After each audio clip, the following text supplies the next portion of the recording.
तो हेलो दोस्तों, कैसे हैं आप लोग। उम्मीद करते हैं बहुत अच्छे होंगे और आपकी पढ़ाई भी बहुत ज़बरदस्त तरीके से चल रही होगी। तो आज की जो हमारी वीडियो होने वाली है वो क्लास 12th वालों के लिए होने वाली है। आज हम लोग क्लास 12th वालों के लिए एक बहुत ही अच्छा सा वीडियो लेकर आ रहे हैं।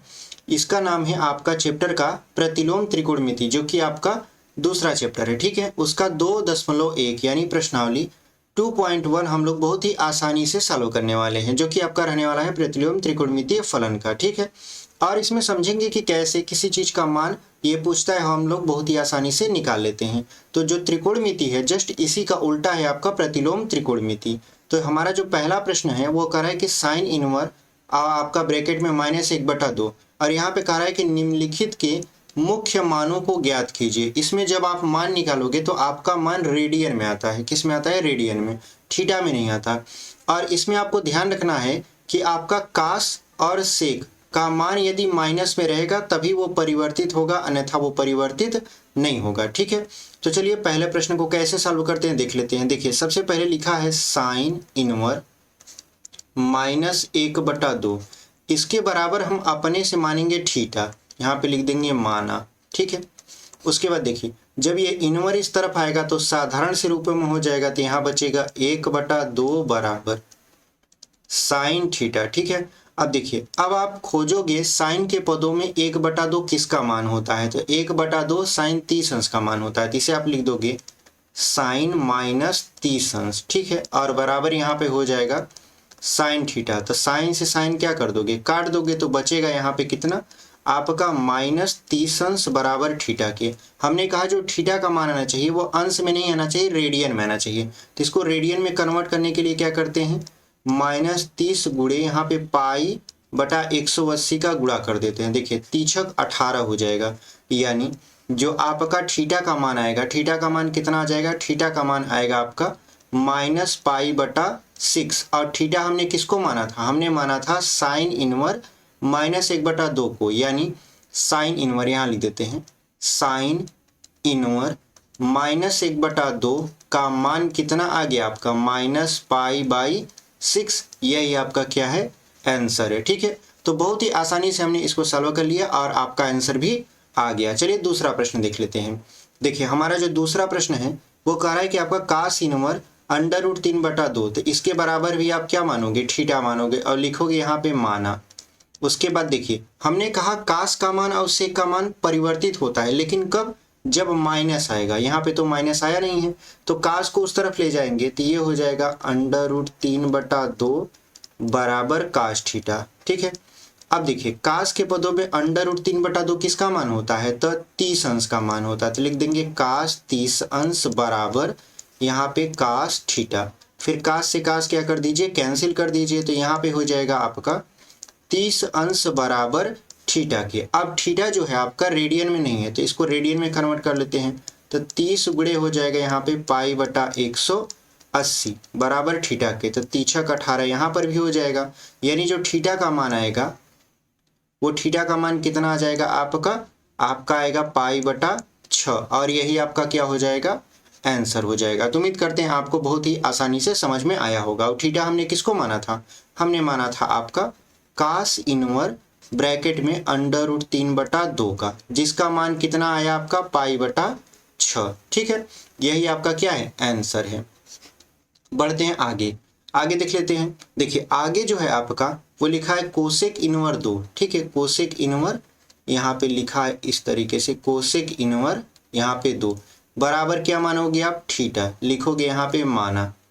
यहाँ पे आपने थीटा मान लिया। अब कोसेक को पक्षांतर करोगे तो यहाँ बचेगा 2 और इधर हो जाएगा आपका कोसेक थीटा। अब देखिए 2 का मान कोसेक के पदों में कितना होता है? 30 अंश होता है। तो लिख देंगे कोसेक 30 अंश बराबर यहाँ पे कोसेक थीटा। ठीक है, यहाँ पे कोसेक थीटा, तो कोसेक से कोसेक क्या हो गया? खत्म हो गया, तो बचा 30 अंश। इसको रेडियन में कन्वर्ट कर लेंगे, यानी π/180 कर देंगे, तो यहाँ पर आ जाएगा थीटा। अब देखिए तीछक 18 यहाँ पर भी होता है, तो ये मान आ गया π/6 बराबर थीटा के। और थीटा हमने किसको माना था? हमने थीटा माना था आपका कोसेक इनवर यहाँ पे 2 को, जिसका मान कितना आ गया आपका? π/6 आ गया, और यही आपका क्या बन गया? उत्तर बन गया। तो उम्मीद करते हैं आपको ये समझ में आया होगा। देख लेते हैं अगला प्रश्न। देखिए अगला प्रश्न जो है आपका वो है आपका tan इनवर्स अंडर रूट में 3, तो इसको हम लोग थीटा मान लेंगे, यहाँ पे माना, ठीक है। उसके बाद tan को पक्षांतर करेंगे तो यहाँ बचेगा आपका माइनस में अंडर रूट 3 और यहाँ बचेगा tan थीटा। अब देखिए अंडर रूट 3 किसका मान होता है, tan 60 अंश का, तो लिख देंगे tan यहाँ पे माइनस 60 अंश बराबर क्या हो जाएगा, tan थीटा हो जाएगा। tan से tan कैंसिल कर दीजिए, यहाँ पर जो माइनस 60 अंश है उसको लिखिए आप पाई बटा 180 से गुणा करा के बराबर थीटा के। तो देखिए 6 तिरिक 18 होता है, यानी 60 या 130 हो जाएगा, 180 हो जाएगा, तो यहाँ पे माइनस पाई बटा 3 बराबर हो जाएगा थीटा। और थीटा किसका मान था, तो थीटा मान था आपका tan inverse minus under root 3 का, जिसका मान कितना आ गया, माइनस पाई बटा 3 आ गया। यही आपका क्या हो गया, आंसर हो गया। आगे देख लेते हैं। देखिए जो आगे है आपका वो लिखा है कास इनवर्स माइनस 1/√2। हमने कहा था जब माइनस आएगा तो ये मान परिवर्तित होगा, और यहाँ पे माइनस आ गया तो इसको मानेंगे थीटा, लिख देंगे माना। अब पक्षांतर करिए तो यहाँ पे हो जाएगा कास इनवर्स, पहले एक बार लिख लेते हैं, ठीक है, बराबर थीटा के। पक्षांतर करिए तो इधर होगा माइनस 1/2 और यहाँ पर हो जाएगा आपका कास थीटा, ठीक है, यहाँ पे ये थीटा है। अब कास के पदों में 1/2 किसका मान होता है, तो आप कहोगे 60 अंश का मान होता है, यानी कास यहाँ पे माइनस 60 अंश बराबर कितना हो जाएगा आपका कास थीटा, ठीक है। लेकिन अब ये माइनस है तो क्या करेंगे, हम ऐसा मान रखेंगे कि आपका माइनस कास 60 ही आए, तो इसको लिख सकते हैं कास पाई जिसको हम लोग 180 बोलते हैं, माइनस 60 को कितना लिखते हो, पाई/3, ठीक है। तो यहाँ पे माइनस पाई/3 और यहाँ पर कितना हो जाएगा कास थीटा। ये जो पाई है इसका मान है 180 और पाई/3 का मान है 60 अंश, ठीक है। तो यहाँ पे 180 में से 60 को आप घटा दोगे तो कितना आ जाएगा, तो आ जाएगा 120। कास से कास को कैंसिल कर दीजिए और यहाँ पर बचा आपका पाई माइनस पाई/3 बराबर थीटा के। तो 3 का गुणा करवा दीजिए, तो जब 3 का आप गुणा करवाओगे यहाँ पे लसा लेकर तो कितना हो जाएगा आपका 3 पाई माइनस पाई बटा यहाँ पे 3 बराबर थीटा के। तो यहाँ पे हो जाएगा आपका 2 पाई बटा 3 बराबर थीटा। थीटा का मान कितना आपने माना था, कास इनवर्स माइनस 1/2 थीटा के स्थान पे, यही तो हमने माना था। आपका यही हो जाएगा आंसर, यानी इसका मान कितना आ गया 2 पाई/3। उम्मीद करते हैं आपको ये समझ में आया होगा। आगे बढ़ते हैं। आगे देखिए है आपका tan इनवर्स -1, तो यहाँ हो जाएगा थीटा, इसको मानेंगे, यहाँ पे माना थीटा, ठीक है। अब पक्षांतर कर दीजिए, इधर आएगा -1 बराबर tan थीटा। अब देखिए tan के पदों में 1 का मान कितना होता है, तो 45 अंश का मान 1 होता है, तो यहाँ आप लिख देंगे -45 अंश, ठीक है, बराबर क्या हो जाएगा आपका tan थीटा। अब tan से tan आप कैंसिल कर दीजिए। क्यों कैंसिल कर देंगे, क्योंकि थीटा बराबर, ताकि मान पता चल सके। तो 45 अंश बराबर थीटा हो गया। 45 को लिख सकते हैं पाई/4, ठीक है। 45 का मान कितना होता है, पाई/4, और थीटा का मान कितना हो, हमने माना था tan इनवर्स यहाँ पे -1, और यही आपका क्या हो गया, आंसर हो गया। आप इसमें जब आपका पाई/180 से गुणा कराओगे तो पाई/4 ही आएगा, ठीक है। उम्मीद करते हैं आपको यह समझ में आया होगा। अगला देख लेते हैं। देखिए अगला जो है आपका वो है सेक इनवर्स 2/√3। तो अब सेक में मान बदलता है लेकिन माइनस में बदलता है, यहाँ तो प्लस दिया है तो मान नहीं बदलेगा, तो बराबर क्या मान लेंगे थीटा, यहाँ लिख देंगे माना, ठीक है। अब इसको पक्षांतर करेंगे तो 2/√3 यहाँ मिल गया और यहाँ हो जाएगा आपका सेक थीटा। अब ये 2/√3 सेक के पदों में किसका मान होता है, तो ये होता है आपका 30 अंश का। तो यहाँ पे लिख देंगे इधर सेक 30 अंश बराबर कितना हो जाएगा, सेक थीटा। तो सेक से सेक खत्म हो जाएगा, तो 30 अंश को हम पाई/180 में क्या कर देंगे, गुणा करवा देंगे, ताकि आपको पता चल सके रेडियन में कितना मान आएगा। तो 30 × 18 होता है, यानी पाई/6 बराबर थीटा। अब थीटा को हमने क्या माना था, थीटा को हमने माना था सेक माइनस, यानी सेक इनवर्स माना था 2/√3। इसका मान कितना आ गया, पाई/6। यही आपका क्या हो गया, आंसर हो गया। तो उम्मीद करते हैं आपको समझ में आया होगा। आगे बढ़ते हैं।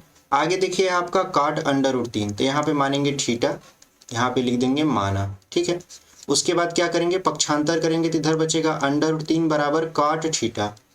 अब काट √3 के पदों में, मतलब √3 का मान काट के पदों में कितना होता है, तो काट 30 अंश का मान होता है, ठीक है। तो यहाँ पे हो जाएगा काट 30 अंश बराबर कितना होता है, काट थीटा। तो काट से काट कैंसिल कर दीजिए, 30 अंश को आप जानते हो कितना लिख सकते हो, पाई/4, 6 बहुत बार लिखे है, इसलिए हम डायरेक्ट इसको सॉल्व कर ले रहे हैं। तो यहाँ पे थीटा का मान कितना था आपका, यहाँ पे था cot इनवर √3, यही आपका क्या हो जाएगा, आंसर हो जाएगा। यानी cot इनवर √3 का मान π/6 आएगा। उम्मीद करते हैं आपको समझ में आया होगा। आगे देख लेते हैं 9वां प्रश्न क्या है। इसके बराबर हम लोग क्या मानेंगे, थीटा। देखिए यहाँ पे माइनस आ गया, इसका मतलब क्या है, cos भी है माइनस भी है तो बदलेगा मान। तो यहाँ पे पक्षांतर कर देंगे तो यहाँ पे बचेगा 1/√2 माइनस में, और यहाँ पे हो जाएगा cos थीटा। अब 1/√2 आप जानते हो 45 अंश का मान होता है, तो cos 45 अंश लिख देंगे यहाँ पे, cos यहाँ पे -45 अंश, ठीक है। उसके बाद यहाँ पे तोड़ेंगे cos थीटा। अब cos 45 अंश को हम लोग π/4 लिख सकते हैं, लेकिन इसको ऐसे पदों में लिखेंगे ताकि मान परिवर्तित ना हो। तो पाई माइनस 45 अंश को π/4 लिख दिए, बराबर कितना हो गया आपका, cos थीटा हो गया। तो 4 का गुणा करवा दीजिए, तो 4 एक कम 4, 4 में से गया 3 बचेगा, cos से cos कैंसिल कर दीजिए। तो यहाँ पे कुल मिला जुला के 3π/4 आ जाएगा थीटा के बराबर। और थीटा को हमने क्या मान रखा था, यानी थीटा की जगह पर क्या हमने माना था, यहाँ पे cos इनवर -1/√2, जिसका मान कितना आ गया, 3π/4 आ गया। यही आपका क्या हो गया, आंसर हो गया। आगे बढ़ते हैं। देखिए आगे जो है आपका 10वां प्रश्न है। 10वां कर रहा है कोसेक इनवर -√2, तो यहाँ पे थीटा लिख देंगे। तो कोसेक थीटा बराबर कितना हो जाएगा, तब माइनस में √2 हो जाएगा, इसको पक्षांतर कर दिए, ठीक है। अब कोसेक √2 बराबर √2 किसका मान होता है, तो कोसेक 45 अंश का, तो लिख देंगे कोसेक यहाँ पे -45 अंश। चूंकि कोसेक का मान कन्वर्ट नहीं होता, मतलब बदलता नहीं, तो कोसेक से कोसेक काट दिए, थीटा बराबर -45, 45 को लिखते हैं π/4। अब कोसेक थीटा हमने किसको माना था, तो हमने माना था कोसेक इनवर -√2 को, जिसका मान कितना आ गया, -π/4। यही हमारा क्या है, आंसर है, ठीक है। उम्मीद करते हैं आपको ये समझ में आया होगा। अगला प्रश्न देखते हैं। देखिए अगला प्रश्न जो है हमारा 11वां करा है, निम्नलिखित के मान ज्ञात कीजिए। अब इसको हम डायरेक्ट मान निकालेंगे, ठीक है। कैसे, देखिए tan -1 जो लिखा है इसका मान होता है -π/4, ठीक है। अभी पिछले मतलब जो सवाल अभी पिछले साल किए हो उसमें आपका ये हमने सॉल्व करके बताया है। उसके बाद प्लस इसका मान कितना था, तो इसका मान हमने आपको बताया था कि ये देखिए ये 1/2 जो होता है, 1/2 आपका cos 60 अंश का मान होता है, लेकिन ये जब उधर जाता है तो आपका 120 हो जाता है, यानी 2π/3 हो जाता है, ठीक है। और यहाँ पर कितना हो जाएगा, ये -π/, अब चूंकि 30 अंश का मान है तो π/6 हो जाएगा, ठीक है।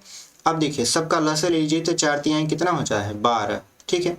यहाँ पे 12 लिख देते हैं, 4 तिहाई 12 मतलब 3π, 3 चौक 12 तो 8π, और यहाँ पे 6 दूनी 12 तो -2π हो जाएगा। अब देखिए घटाइए, तो देखिए 2 और 3 जोड़ेंगे तो 5 हो जाएगा, 5 में से आप 8 को घटाएंगे तो कितना आएगा, 3π/12 आएगा, काटेंगे तो आएगा आपका 3 एक कम 3, 3 चौक 12, यानी π/4। यही आपका क्या हो जाएगा, आंसर हो जाएगा। तो उम्मीद करते हैं आपको बिल्कुल समझ में आया होगा। इसका हमने डायरेक्टली मान रखा है, ठीक है। अगर आप अलग अलग मान निकालोगे तो बहुत ज़्यादा टाइम लगेगा, और ऐसे प्रश्न आपके एग्जाम में पूछता भी है। आगे बढ़ते हैं। देखिए आगे जो है आपका cos 1/2, 1/2 किसका मान होता है, तो ये होता है आपका 60 अंश का, तो 60 अंश को लिखेंगे π/3 प्लस यहाँ पे 2 sin 1/2, 1/2 किसका मान होता है आपका, तो 1/2 जो होता है वो होता है आपका sin 30 अंश का, sin 30 अंश को लिखते हैं π/6, ठीक है। 2 से काट देंगे तो 2 तिहाई 6 हो जाएगा, तब π/3 प्लस यहाँ पे π/3, जब इसको जोड़ेंगे तो कितना हो जाएगा, 2π/3।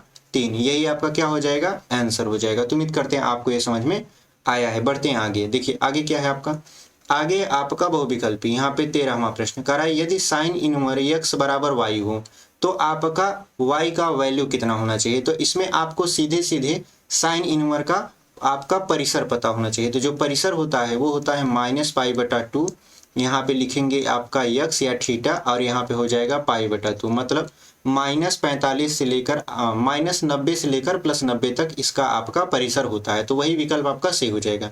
यानी ऑप्शन नंबर बी में हम देख रहे हैं कि ये आपका ऑप्शन है, यही आपका क्या हो जाएगा, सही हो जाएगा। तो बढ़ते हैं आगे। आगे देखिए आपका 14वां प्रश्न है बहुविकल्पी। यहाँ पे लिखा है tan inverse minus sec inverse -2 का मान बताइए। तो tan का मान कितना होता है, अभी देखिए ये क्या है, ये आपका 60 अंश का मान है, जिसे हम लोग लिखेंगे π/3, फिर माइनस ये जो 2 है सेक 2, तो सेक 2 का मान जो होता है आपका 45 होता है, लेकिन 45 ये नहीं होगा, ये होगा आपका यहाँ पे देखिए चूंकि मान बदलेगा, ठीक है, ये 45 का मान नहीं होगा, ये होगा आपका सेक 60 अंश का, ठीक है। तो सेक 60 अंश का मान है तो लेकिन ये उधर जाएगा तो बनेगा 120 अंश का, ठीक है। तो 120 अंश को लिखेंगे 2π/3 लिखेंगे क्योंकि इसका मान परिवर्तित होता है। अब देखिए जब घटाएंगे तो 2π में से पाई घटाएगा तो -π/ क्या बच जाएगा, 3 बच जाएगा। अब ऑप्शन देखिए कौन सा मैच कर रहा है, ऑप्शन नंबर बी मैच कर रहा है, यही आपका क्या हो जाएगा, सही उत्तर हो जाएगा। तो उम्मीद करते हैं ये आपको पूरा का पूरा जो 14 प्रश्न था समझ में आया होगा। आगे देख लेते हैं कोई भी है क्या, आगे प्रश्न कोई नहीं है, तो आगे कोई भी प्रश्न नहीं है। आपका जो प्रश्नावली 2.1 था बहुत ही अच्छे तरीके से हमने सॉल्व करके आपको बता दिया है, ठीक है। और यदि आपको वीडियो पसंद आएगी तो वीडियो को जरूर लाइक करिएगा, अपने दोस्तों को भी शेयर करिएगा, क्योंकि हम आपके लिए ऐसे ही लगातार वीडियो लेकर आते रहते हैं। तो मिलते हैं आपसे अगले वीडियो में, तब तक के लिए ऐसी पढ़ाई करते रहिए। धन्यवाद।